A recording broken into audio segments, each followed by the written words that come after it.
Good evening. I would like to call the Hope County Board of Education special meeting to order. On the agenda is invocation, led by me. If everybody will bow their heads, please. Father God, we want to take this opportunity to thank you. We thank you for our rising this morning. We thank you for giving breath in our bodies. We thank you for a do-right mind. We thank you for a mind to serve students.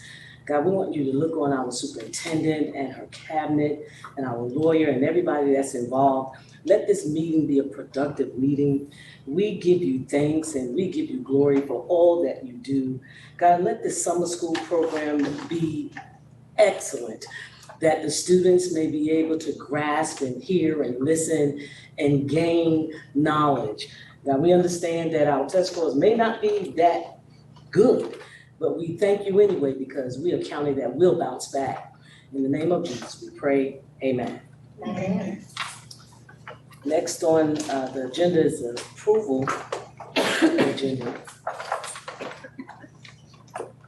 Madam Chair, I move that we approve the agenda for a special call meeting for June 21st, 2021, 6:30 p.m. Second. It's been moved and second to approve the special meeting agenda. All in favor? Aye. All opposed? The ayes have it. The agenda has been approved. Next on the agenda is action items, and I will yield to our superintendent. Great, thank you, Madam Chair and members. Good evening. We do just have one action item for this evening. Action item number 1 is the resolution to support the My Future NC attainment goal. The mission of My Future NC is to close the educational attainment gap in North Carolina that starts with an ambitious goal. And so their goal is to ensure that by 2030, 2 million North Carolinians have a high-quality credential or a post-secondary degree. So when you look at My Future NC, which is a very powerful nonprofit organization at the state level, really pushing to make sure that our students and our young adults have these high-quality credentials and post-secondary degrees. Right now, according to 2019, we had 1.3 million adults that have a credential or the post-secondary degree. They are predicting that by 2030, we will need 2 million young adults to have these credentials or degrees in order to really fill in the workforce. So they talk about, as our economy continues to grow, the vast majority of new jobs require more than a high school diploma. And we've been saying that all along, right? It's a diploma plus, it's more than a high school diploma. And this is something that really less than half of Carolinians ages 25 to 44 have. And even fewer are from the economically disadvantaged backgrounds. So they are working to try to build their stakeholder group, My Future NC. They really want to make sure that everybody in the state is getting the message out, is communicating, and is kind of taking charge of their resolution. So tonight we just wanted to share a resolution. 47 other districts in North Carolina have already passed the resolution. It will go on their website, basically saying that we do support them and we support the goal, and we will do everything we can in Hope County to make sure that we can help with that goal and make sure that our students are getting those credentials and post-secondary degrees. So at this time, I'm going to ask Meredith Bounds, our Director of Public Relations, to share that resolution. And then after, I am going to ask for your approval of that resolution. Good evening, Madam Chair, board members. I'm Dr. Dallas. The resolution to support the My Future NC attainment goal. Whereas My Future NC is a statewide nonprofit organization focused on educational attainment, it is the result of cross-sector collaboration between North Carolina leaders in education, business, and government. And whereas the My Future NC Commission has concluded that North Carolina should have a goal that 2 million North Carolinians will have a high-quality credential or post-secondary degree by 2030, and Whereas Hope County Schools is committed to engaging all members of our diverse student population in rigorous and relevant schoolwork that prepares them for life in the 21st century. Whereas Hope County Schools, along with other key partners, will help advance the educational attainment of students in North Carolina by ensuring that all students will graduate college and career ready, globally competitive, and prepared for life in the 21st century. Whereas Hope County Schools agrees that North Carolina faces a gap between the projected needs for citizens with high-quality credentials or post-secondary degrees and the attainment of those high-quality credentials or post-secondary degrees. Now therefore, let it be resolved that Hope County Schools supports the attainment goal of My Future NC, that 2 million North Carolinians should have a high-quality credential or post-secondary degree by 2030, and Hope County Schools, along with leaders in business, education, state and local government, and community organizations will continue to foster partnerships to achieve that goal. Are there any questions or comments about the resolution? They're a pretty robust organization, with a lot of good collaborative groups with them, so we're gonna do our charge to support that. So at this time, I am asking the Board of Education for approval of the resolution to support the My Future NC attainment goal. You've heard the recommendation of the superintendent. What is the pleasure of the board? I move that we accept the recommendation of the superintendent. Second. It has been moved and seconded to approve the recommendation of the superintendent. All in favor? All opposed? The ayes have it. The My Future North Carolina Hope County resolution has been approved. Thank you. And we'll go ahead and get your signature on that, Rosa, and then we will email it and it will be posted on their website.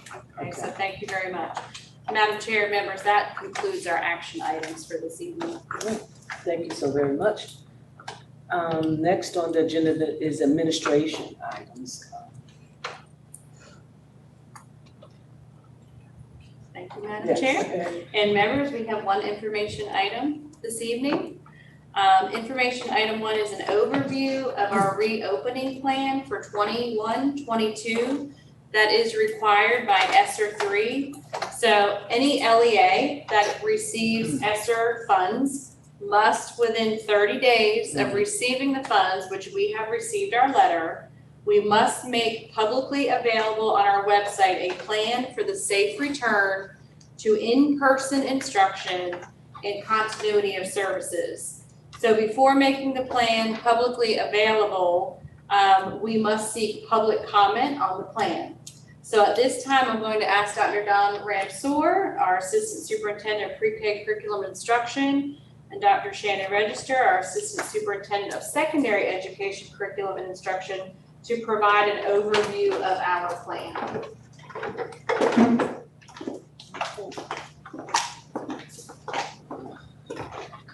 Good evening. Good evening. Good evening. If you look at your, in the assembly, we did upload the plan for your review. So what we did, we worked together as a team, as we always do, and we wanted to ensure that our working together for reentry, for that in-person instruction, would be applicable for all our students.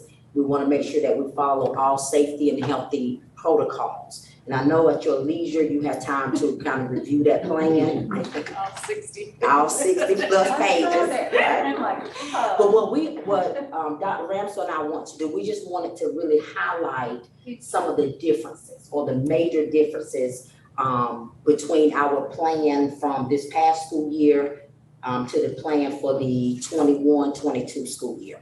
So if you look, our first major difference would be that we will have in-person instruction 5 days a week. So we're gonna reopen on Plan A for this school year. Also, we do wanna make sure that we are following our book here. I want to bring this up just to show you. This is one of our guides, the Strong Schools for North Carolina Toolkit that we follow to ensure that we are within our guidelines and the requirements. Also, we are advised from the Hope County Health Department. They've been a great partner in this. And then we do aim to open on August the 23rd for this school year. So that will be our major change for the year. Another one you will see in bullet 2 in our classrooms, hallways, and throughout our school buildings. There we will practice physical distancing. You know that we have to stay up on the new language. It was called social distancing. Now it's physical distancing. What's the difference? Well, with the physical distancing, they're looking at the space between yourself and someone who's not a family member. So that physical distance is the space between yourself and those who are not in your household. I thought that was social too. Yeah, I don't know. Yeah, I can read the text, because I brought it up, because I knew that was gonna be a question. Physical distancing means keeping space between yourself and others outside of your household, and is a key tool to decrease the spread of COVID-19.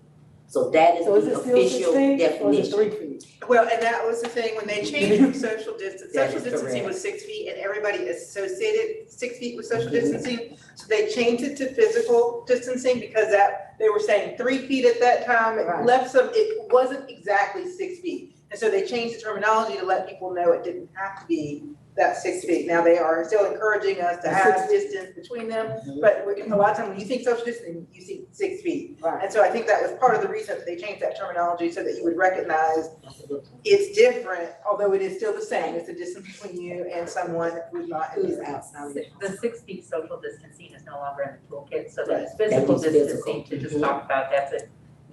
They encourage physical distancing. And it's between- still 6 feet? Well, it No, doesn't have to. Oh, okay. no, it's just, they encourage physical distancing as a concept between you and anyone who's not in your household. That is correct. So if I have to go to a concert, okay. Ah, okay, I'm not good. There is no social, there is no 6 feet That's as longer, right? They encourage physical distance from when you're around people who are not in your household. Did they define it?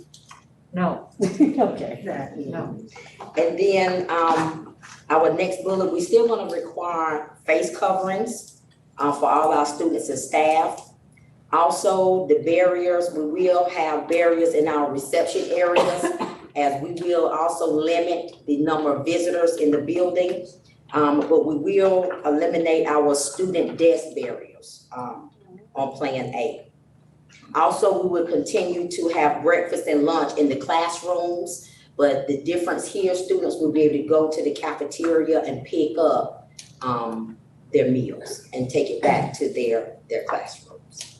So I did hear a little concern about that. About the barriers, we hear Yeah, a but long they're- time for that.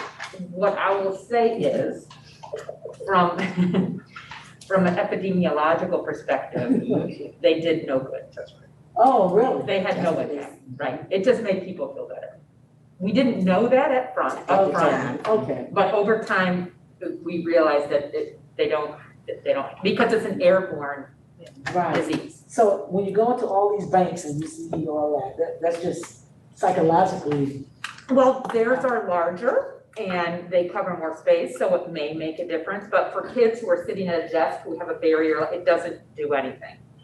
It's in the air in the whole room, so there's a difference between a barrier that's very long and keeps, but yeah, those have limited effectiveness as well.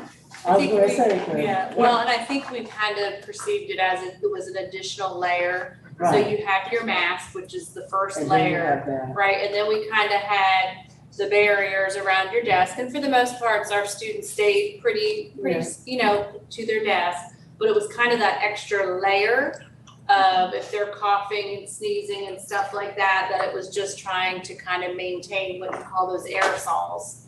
You know what I mean? So they kind of are not as out there in the air. Well, learning. Right, I mean, now we're gonna keep them because there might be times in the future that we know we wanna limit some of that, the coughing and things like that. But right now, they're found to be kind of where we're at, not to be necessary. But Carla said it wasn't even effective. The so, CDC and stuff, they'll say that Yeah, it's they'll say it's not effective. effective. Yeah. But then soon we throw them away. But we're not throwing them Yeah, away. some throw them away, they say, We "Oh, that was still kind of effective." feel like it was an extra layer, especially for some of our younger kids, but yeah. Not. So the next change or difference will be that temperature checks will not be conducted upon arrival to school. We won't be doing that anymore. Of course, we're going to encourage parents to, monitor their child's symptoms and let us know if they have a fever, if they have any of those symptoms like coughing, shortness of breath, and certainly keep those students home if they're exhibiting those symptoms. But we will no longer be doing the temperature checks as soon as students They walk weren't in. doing them at the hospital. Yeah, see, that's another mitigation they've kind of scaled back on. Our after-school programs such as tutoring and extracurricular activities will resume. And so we will continue with that. We're excited about students being able to resume some of those activities that they were not able to do this past school year. Large playground equipment will be able to be utilized, which is different from this year. Our ridership volume for the bus transportation will return to 100% full capacity. Field trips will be considered with the approval of the superintendent and the Board of Education. We'll have to monitor the metrics for our district as well as the county that they may be going to make some determinations upon that, any field trips. If Hope County Schools move to Plan B, then we will do the A-B model, but the students will participate in a full day of instruction on Fridays, whereas before it was a modified day. If we do have to move to Plan B because of some metrics that cause us to have to do that, then they will actually do a full day of learning on Friday. So the last bullet is talking about remote learning and how that will be conducted next year. And so I think it's really important that you know that we're still waiting on some additional guidance from the state, the General Assembly on this. Right now, we've got Senate Bill 654 that's sitting out there. It doesn't seem like it's necessarily going anywhere right this minute, or at least the last I looked.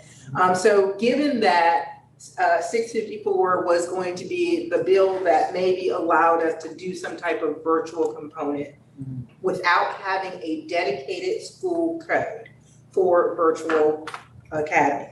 Hope County does not have a virtual academy school code. We have our 14 schools. We would have to have applied for an additional school for a virtual academy or schools. Oh. Okay, so it would have its own principal, its own number, all of those things. So we don't have that. We have not. That would have been something that was applied for some time ago.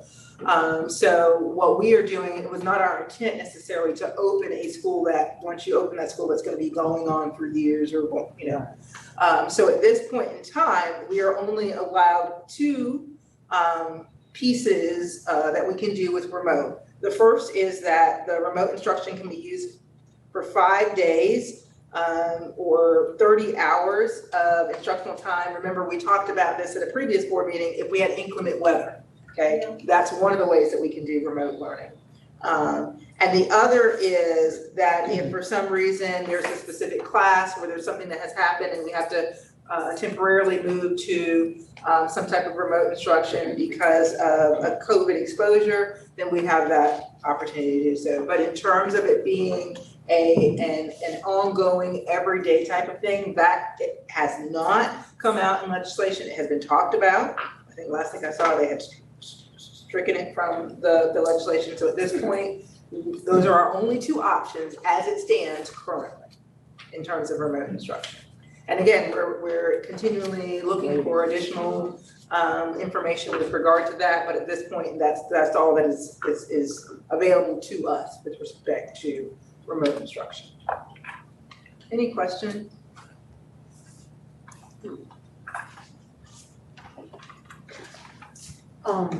Then would it be like cleaning like they're cleaning now, because you talk about outside activities? Still We gonna be will like keep the cleaning? exact same cleaning protocols in place that, in fact, part of our ESSER funding, we did buy some additional spray packs and things like that to make sure that we're always equipped. But yes, we will follow the same daily cleaning Same cleaning supplies will be utilized. Every school will have their wipes and, Okay. but those things we kind of feel just overall, even if it's just not for COVID, but it's a good sanitizing of the classroom. It's a good, yeah, you're right. So it's a good practice. So yes, that will definitely stay in place. Any questions about, yes? Yes, I can't exactly remember what I read, but I know there was something about the mask. And if the person couldn't take it off themselves, several reasons given that the person may not have to wear a mask. Right, so if we have a student who is not able to wear a mask, we do have, especially with some of our special needs students, we do have an alternative face covering for them, it's a shield that we would have for them. And what about masks that sometimes make you feel like you're not breathing? Like the mask that I'm wearing now, I actually feel like I cannot breathe in this mask. And it has actually taken something out of my throat. Take it off. How long? I don't know. What do you say? Take it off. I told you, take it off. So what I would say, right now, we are using the Hanes Just cloth the mask. Cotton. And Yeah, they've been, we've not had any concerns with those. I mean, they're fairly, I say thin, but they do have the 3 layers, but they seem to be relatively breathable, if you can and say. this is the only one that I've actually had a problem with. This is Me like too. this is like the second or third time I've used it, and That's too big. Yeah. it's too something. But these, the ones that we are, typically the ones that we have are just a cloth, and we've not had any concern for breathability with those. Okay, so we are gonna continue to provide masks as we did last time. Yes, ma'am. So we'll have to, because this one is just not what I would recommend.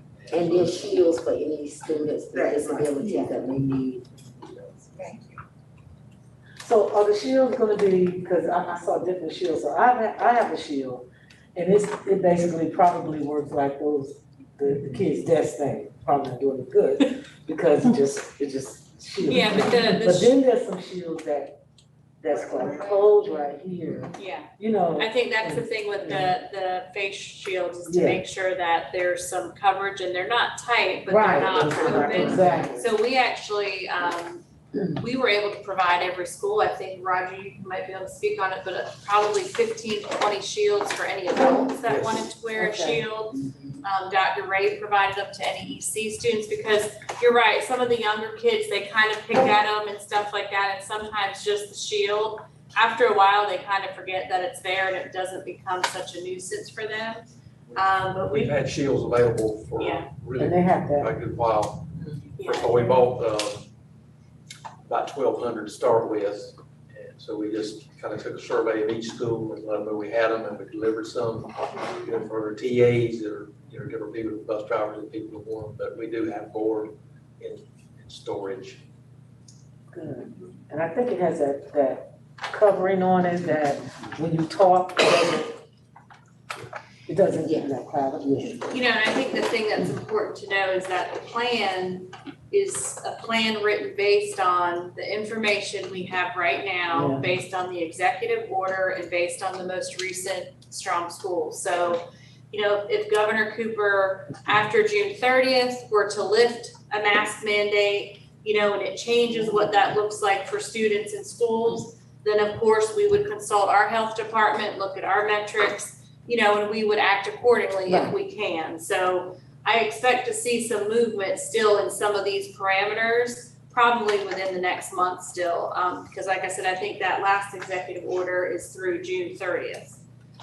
So it'll be interesting to kind of see what comes next, and as hopefully the new variant they're talking about, does not spread like they are anticipating. But like I said, that's why we're kind of holding the course over the summer, to keep everything intact, and we felt like we were pretty successful with that, so we're staying the course right now. But I think at the end of the day, the message is we're coming back to school 5 days a week. We're back to full-time instruction 5 days a week, and we know our kids need to be in school. Yes. So if you don't have any questions, what we're gonna do is we will post that plan on our website for 30 days, and we'll accept any public comment on it. We'll go ahead and take those comments after 30 days, and then we'll kind of make any adjustments as we need, and by then we'll have some probably new information, and then that will become our plan to return to in-person instruction. How will we know, other than going on the website, how will we know that it's on the website? I mean, will somebody? So you mean like we could probably do something on social media just Yeah, to blast like a it, to blast. kind of let them know that it's out? Yeah. Yeah. Okay, yeah, you know, just so people Yeah. know the. I'm not sure they'll wanna read a 60-page plan, This is our plan. but once again, our letter, we tried to capture, Okay. it's about returning 5 days. This is what we're able to do in a remote, instruction, and we're waiting for further guidance. Alright, thank you, appreciate it. So that is our only information item for this evening. Oh, thank you, Dr. Beth. Next on the agenda is closed session.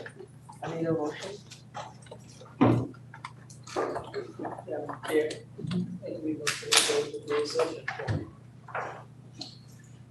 The listed content.